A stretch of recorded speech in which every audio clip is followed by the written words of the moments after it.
Seguimos en Cosa Pública 2.0. Vamos a nuestra siguiente entrevista. Nos da mucho gusto recibir a César Rendueles y Menéndez de Llano. Es un filósofo, sociólogo y ensayista español. Actualmente es investigador en el Consejo Superior de Investigaciones Científicas y es profesor de Sociología en la Universidad Complutense de Madrid.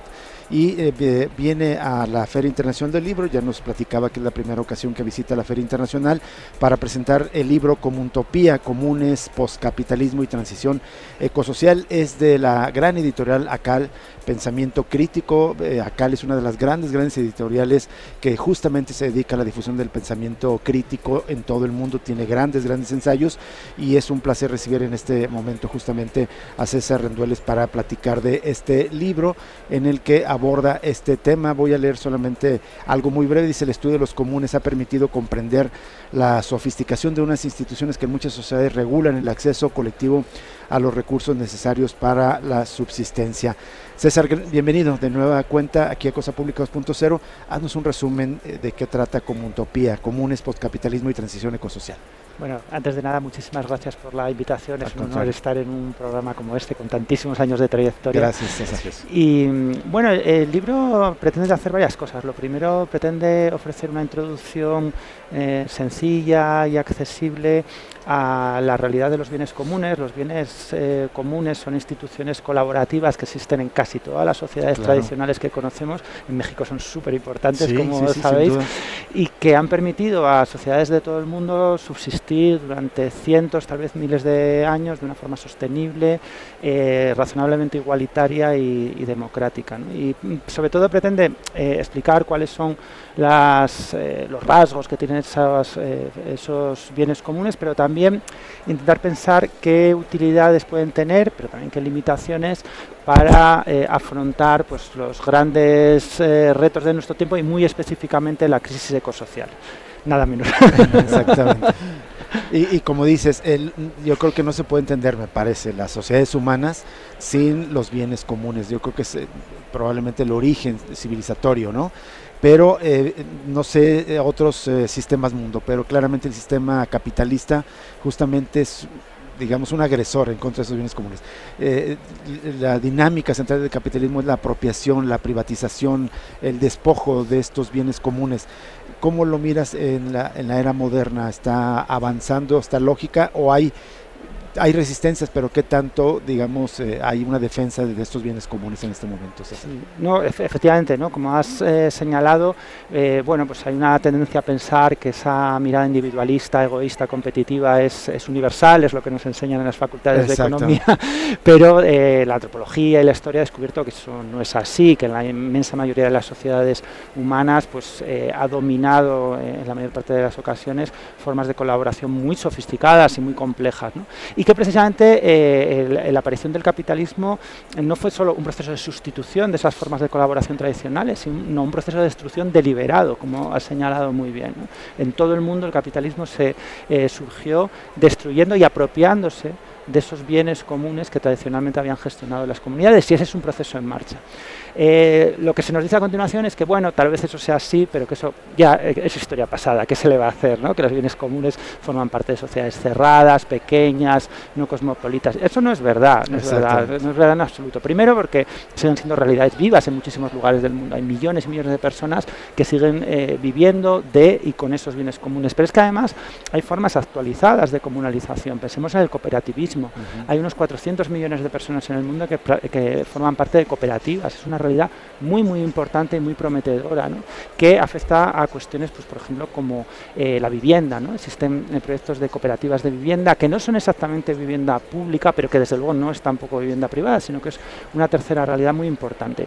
Y existen también otras formas de comunalización, por ejemplo, de los espacios urbanos, a través de realidades muy diversas, ¿no? Las propias universidades, ¿no? Tienen un poco de espacio de comunalización, ¿no? Porque las públicas, naturalmente, ¿no? Porque son públicas, pero no son realidades dominadas por el Estado, tienen autogestión, están democratizadas hasta cierto punto, ¿no? Son realidades que forman parte de nuestra vida porque somos seres cooperativos, ¿no? No somos seres egoístas que pueden estar permanentemente compitiendo.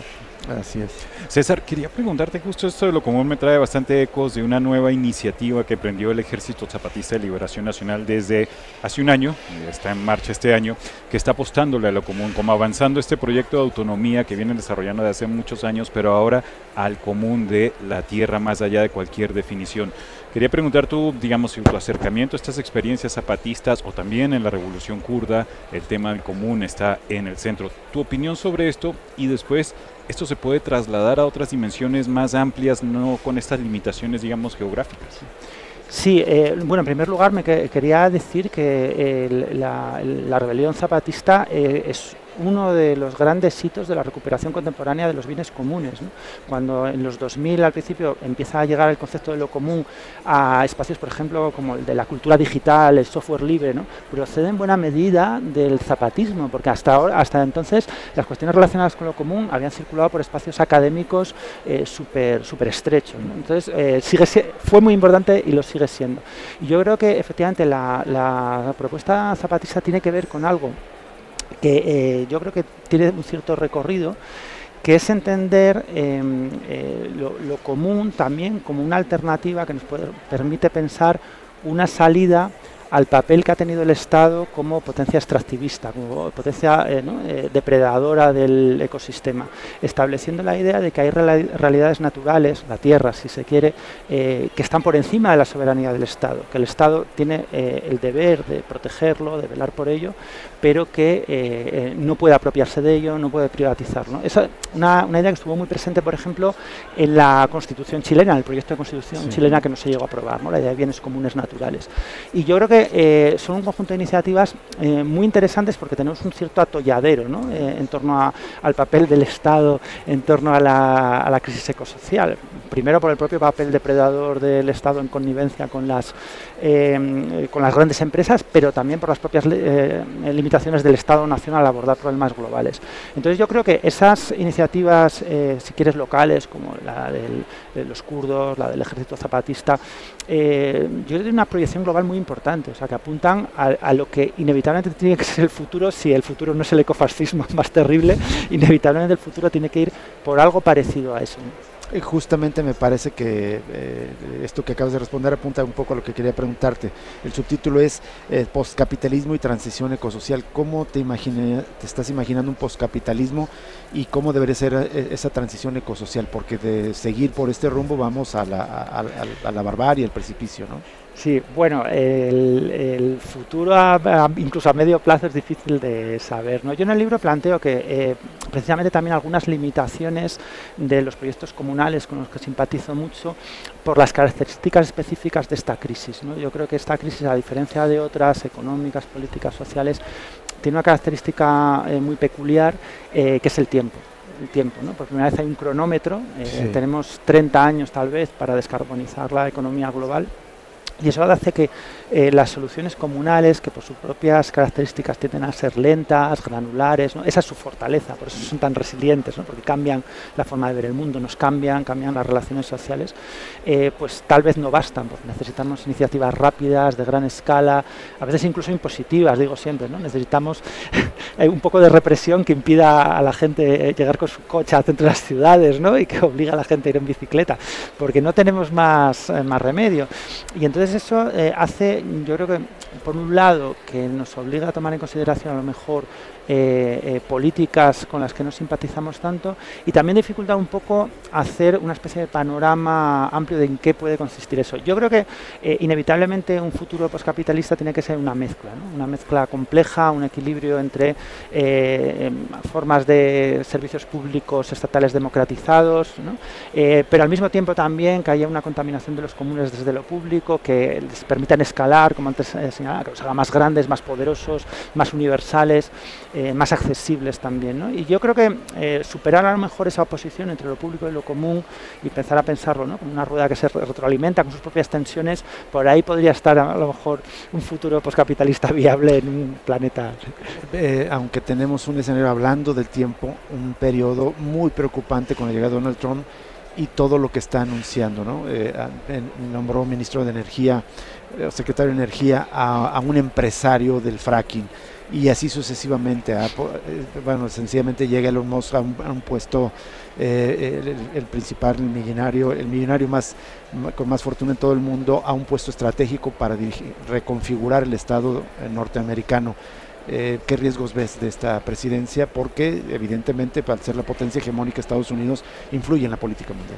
Absolutamente, pero no solo eso, sino que es que yo creo que está marcando una tendencia global, ¿no? Yo creo que estamos, no es una idea mía, es una idea que ha explicado Héctor Tejero y Emilio Santiago, estamos ante una disyuntiva histórica, ¿no? Donde vamos a tener que elegir entre aprender a compartir, comunalizar lo que tengamos y repartirlo de una manera justa, democrática, igualitaria, o matar por los recursos que haya, ¿no? Es decir, que tenemos que elegir entre compartir o el ecofascismo. Y lamentablemente pues hay países que parece que están eligiendo el lado malo de la historia, están eligiendo la muerte. Y yo creo que lo que estamos viendo en Argentina, lo que estamos viendo en Estados Unidos, lo que estamos viendo sobre todo en Israel, tiene mucho que ver con de guerra por recursos, que decía Clark hace años en un libro, ¿no? Sobre ese tema. César, una duda también en ese contexto, digamos, se basa mucho en el individualismo, estas experiencias de Estados Unidos, seguidores de Trump, Milei, Argentina, etcétera. ¿Cómo contraponer eso justo con la idea de lo común? Claro, estas son iniciativas que realmente lo que hacen es movilizar, yo a veces lo llamo afectos tristes, ¿no? Afectos negativos, de ira, de resentimiento, que te ofrecen una salida individual para ese miedo, para todo ese odio, ¿no? Y yo un poco lo que siempre planteo es que esa sensación de parálisis solo se supera colectivamente. Cuando intentas afrontar la crisis ecosocial desde el punto de vista individual, a la conclusión a la que llegas es que no puedes hacer nada, absolutamente nada, es imposible, ¿no? Solo colectivamente se permite superar esos afectos tristes y convertirlos en, si quieres, la idea de que, bueno, efectivamente la crisis ecosocial nos arroja un escenario de austeridad necesariamente, ¿no? Esa idea de riqueza ilimitada como un proyecto histórico de la izquierda ya no va a poder ser, pero tal vez a un escenario de austeridad material, pero riqueza en otros ámbitos, ¿no? Riqueza en términos de libertad, de tiempo, de autonomía, de igualdad, de solidaridad, ¿no? Y yo creo que el ser capaces de crear colectivamente ese otro tipo de afectos con proyectos prácticos reales es la salida, ¿no? a todos esos proyectos individualistas y llenos de odio y de muerte.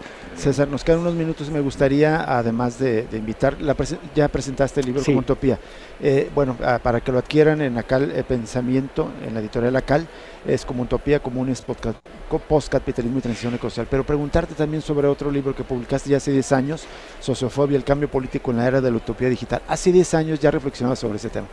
10 años después estamos completamente revolucionados de los aspectos críticos que veías hace una década. Sí. ¿Cómo estás mirando ahora justamente este tema de las redes sociales? Sí. ¿Cómo influyen en la vida cotidiana de una manera tan increíble? Estamos, digo, casi una servidumbre moderna pegados al celular, a las redes sociales, y empoderando empresas, llevando al poder literalmente a un tipo como Elon Musk, que se apodera de una red social, le cambia de nombre, por sus cojones, dirían en España, por sus huevos, decimos aquí en México, y influye en cientos de millones de personas que estamos atados a esa red en particular, pero hay otras. ¿Cómo estás mirando este mundo, César? Sí, en aquel libro yo lo que hacía era un diagnóstico crítico de cierto optimismo solucionista tecnológico, ¿no? De cómo se buscaba, también desde la izquierda, ¿no? Solucionar nuestros grandes dilemas políticos, económicos y sociales en alguna clase de intervención tecnológica, y yo era muy crítico con esa idea. Y yo creo que estamos viendo un poco el reverso tenebroso de aquel optimismo, ¿no? Ha pendulado, y seguimos atribuyendo a la tecnología una capacidad enorme para cambiar nuestras vidas. Lo que pasa que ahora es negativo, ¿no? Si antes era la esperanza, el futuro, ahora es como el terror. Socializar información. Claro. En fin. Y yo creo que un poco a veces las tecnologías nos sirven como cortina de humo para evitar mirar cuál es la raíz de esos problemas, ¿no? Realmente, un poco, como tú señalabas, ¿no? Esa concentración brutal de poder en unas pocas manos, eso fue un proyecto político. Las tecnologías digitales surgieron como un proyecto público. Entonces yo creo que hay que atreverse a pensar alternativas, no solo a quejarnos del enorme poder que hemos dado a esas personas, sino deben pensar alternativas que están ahí a la mano, ¿no?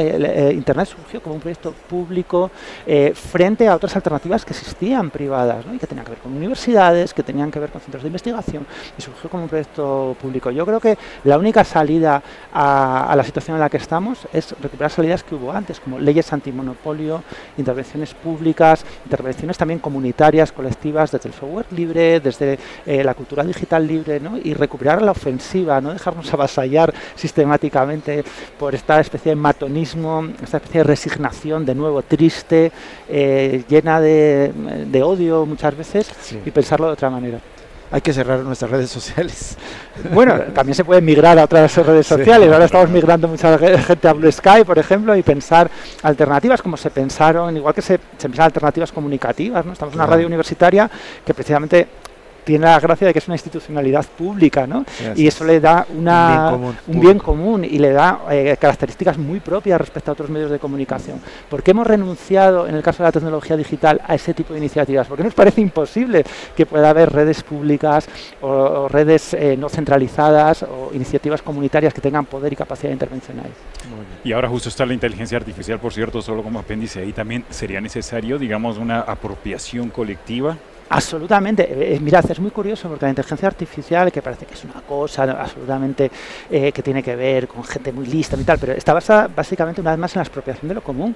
Si os dais cuenta, todas las grandes corporaciones antes estaban obsesionadas con la propiedad intelectual, ¿no? Perseguían a quien vulneraba. Ya nadie habla de eso, porque la inteligencia artificial está vulnerando sistemáticamente la propiedad intelectual, se está apropiando sistemáticamente ideas por las que no paga. Claro.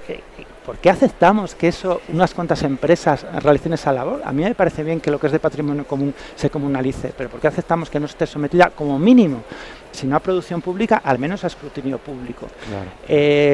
Pero curiosamente lo único que hay es pánico, ¿no? Pánico moral en torno a la inteligencia artificial, el Big Data.